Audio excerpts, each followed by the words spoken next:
It was a warm spring evening in Enfield, Illinois. The date was April 25th, 1973. A gentle breeze rustled through the trees. The air was thick with the scent of blooming honeysuckle. Unbeknownst to the residents of this small town, a night of terror was about to unfold, an event that would forever be etched in the annals of cryptozoology. The McDaniel family resided in a modest home on the outskirts of town. Henry McDaniel, a hard-working coal miner, was relaxing at home with his wife and 5 children. As the sun began to set, casting long shadows across their property, strange sounds reached their ears. A series of heavy thumps and guttural growls seemed to be emanating from their backyard. Henry, a man not easily frightened, decided to investigate.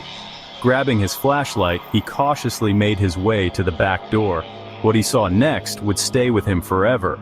A large, menacing creature with glowing red eyes was crouched near his shed. Fear surged through Henry's veins as the creature let out an ear-splitting roar. It lunged towards him, its claws outstretched. Henry scrambled back inside, slamming the door shut. His heart pounded in his chest as he leaned against the door, trying to catch his breath. The night was eerily silent for a moment, but then he heard it. The sound that would haunt his dreams for years to come. He could hear the creature violently scratching at the wood as if trying to get in. The sound was relentless, a grating noise that sent shivers down his spine. Each scratch seemed to grow louder, more desperate, as if the creature knew he was just on the other side. He described the creature as being about 3.5 feet tall and 5 feet wide. It was unlike anything he had ever seen before. Its body was covered in a thick, matted fur that seemed to absorb the light, making it appear even more menacing in the darkness. It had 3 legs, 2 large ones in the front and 1 smaller one in the back. The way it moved was unsettling, almost as if it was gliding across the ground rather than walking. Each step it took left deep impressions in the earth, a testament to its immense weight and power. Its arms were long and powerful, ending in sharp claws. These claws were not just for show, they were tools of destruction, capable of tearing through wood and flesh with ease. Henry could still hear the sound of those claws raking against the door, a sound that would forever be etched in his memory. The creature's most frightening feature was its eyes, large, round, and glowing an eerie red. These eyes seemed to pierce through the darkness, locking onto Henry with an intensity that made his blood run cold. It was as if the creature could see into his very soul, reading his deepest fears and feeding off them. The red glow of its eyes was the last thing he saw before he bolted upstairs, seeking refuge in his bedroom. Even there, he could not escape the terror that had gripped him. The memory of those eyes, burning with a malevolent intelligence, would haunt him for the rest of his life. Shaken but unharmed, Henry immediately called the police for help. Officers arrived promptly at the McDaniel residence. They were skeptical at first, but their doubts quickly faded when they saw the massive 3-toed footprints in the soft earth outside the back door. The prints were unlike anything they had ever seen before in their careers. The police searched the area thoroughly but found no trace of the mysterious creature. Word of the creature spread through Enfield like wildfire. It started with a few hushed whispers among neighbors, but soon the entire town was buzzing with the news. People gathered in small groups on street corners, in cafes, and even at the local grocery store, sharing their own versions of the story. The excitement was palpable, and the air was thick with a mix of fear and curiosity. The Enfield monster, as it came to be known, was the talk of the town.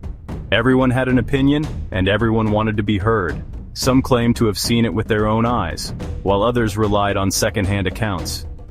The creature's description varied wildly, but one thing was certain: it had captured the imagination of Enfield's residents. Soon, others came forward claiming to have seen the creature. Each new account added another layer to the mystery. Some described it as having glowing red eyes that pierced through the darkness, while others mentioned a foul odor that lingered long after the creature had disappeared. The stories were as diverse as the people telling them, but they all shared a common thread, an encounter with something truly extraordinary. Some said it resembled a large, hairy ape, standing over 7 feet tall with long, powerful limbs. They spoke of its agility, how it moved through the dense forest with ease, almost as if it were a part of the landscape itself. These witnesses were often hunters or hikers, people familiar with the woods, and their accounts carried a certain weight, while others described it as more reptilian. These accounts painted a picture of a creature with scaly skin, sharp claws, and a serpentine tail. It was said to inhabit the swampy areas on the outskirts of town, where the ground was treacherous and the air was thick with mist.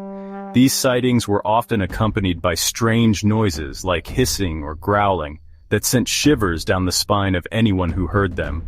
Theories about the creature's origins ran rampant. Some believed it was a cryptid, a creature from folklore that had somehow slipped into the real world. Others thought it might be an undiscovered species, something that had managed to evade scientific scrutiny for centuries. The more imaginative among them speculated about interdimensional beings or visitors from another planet. The debates were endless, and each new theory seemed more far-fetched than the last. Some speculated that it was an escaped experiment from a nearby government facility, a creature that had been subjected to genetic modifications or other scientific tampering. These theories often involved shadowy figures and secretive organizations, adding an element of conspiracy to the already tangled web of speculation. People spoke in hushed tones about government cover-ups and classified projects, their imaginations running wild with the possibilities. While others believed it to be a supernatural entity, these accounts were filled with references to ancient legends and folklore, stories of spirits and otherworldly beings that had haunted the area for generations. Some claimed the creature was a guardian of the forest, a protector of nature that had been disturbed by human encroachment. Others thought it was a harbinger of doom, a sign that something terrible was about to happen. The air was thick with tension, and the line between reality and myth seemed to blur with each passing day. Despite the growing number of eyewitness accounts, not everyone was convinced of the Enfield monster's existence. Skeptics dismissed the sightings as hoaxes or misidentifications. They argued that the creature was nothing more than a figment of people's imaginations, fueled by fear and sensationalized media reports. Some even claimed that the footprints were faked. Despite the lack of concrete evidence, the legend of the Enfield monster persists to this day. This small rural town, with its quiet streets and close-knit community, has been the epicenter of one of the most enduring mysteries in American folklore. The story begins on a warm spring night in 1973, when a local resident reported a terrifying encounter with a creature unlike anything seen before. Descriptions of the monster varied, but common features included glowing red eyes, 3 legs, and sharp claws. The sighting sparked a wave of fear and curiosity, drawing attention from both locals and outsiders. The events of that spring night in 1973 continue to fascinate and frighten. Eyewitness accounts and subsequent investigations have only added layers of intrigue to the story. Some residents claim to have heard strange noises in the woods, while others reported seeing unusual tracks on the ground. Despite numerous searches and efforts to capture the creature, no definitive evidence was ever found. This lack of concrete proof has led to endless speculation and debate. Was it an unknown animal, a figment of imagination, or something more sinister? Was the Enfield monster a real creature, an elaborate hoax, or simply a case of mistaken identity? The answer remains elusive. Over the years, various theories have emerged, ranging from escaped exotic pets to supernatural entities. Cryptozoologists, paranormal investigators, and skeptics alike have all weighed in, each offering their own explanations. Yet none have been able to provide a conclusive answer. The mystery of the Enfield monster continues to captivate the imagination, inspiring books, documentaries, and even local legends. The Enfield monster serves as a chilling reminder that some mysteries may never be solved. It stands as a testament to the power of folklore and the human fascination with the unknown. As the years go by, the legend of the Enfield monster only grows, becoming an integral part of the town's identity. Whether a real creature or a product of collective imagination, the Enfield monster remains an enduring symbol of mystery and intrigue. And so, the story continues to be told, passed down through generations, each retelling adding new layers to the enigma.